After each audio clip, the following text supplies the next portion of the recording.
Welcome to our channel. Today we how to download Govee Home app to control LED strips and scenes, full guide step by step clearly. Begin by unlocking your smartphone.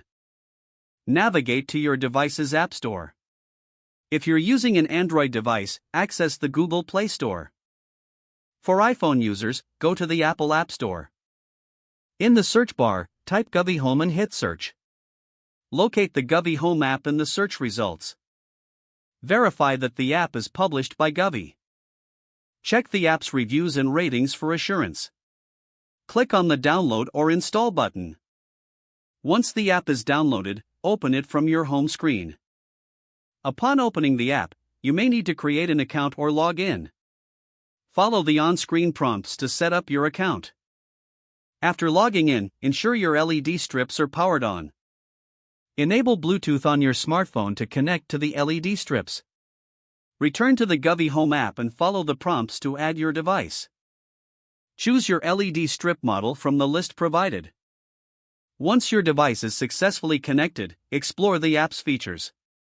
You can control the brightness, color, and lighting effects of your LED strips. Experiment with preset scenes or customize your own. Save your favorite settings for easy access in the future. Now you're ready to enjoy your LED strips using the Govee Home app.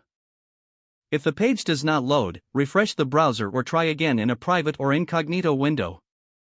Make sure you are using the correct email address, then retype it carefully to avoid small typos. If your password is not accepted, use the reset option and create a new strong password you can remember. Check your spam folder for verification or security emails, then complete any requested confirmation steps. Enable two-factor authentication if available to improve account security and reduce unauthorized access risk. After signing in, review your profile details so your contact information and settings are accurate and current. If you see an error message, note it down and try again after restarting your device and internet connection. Don't forget to like this video and subscribe to our channel for more step-by-step tech guides.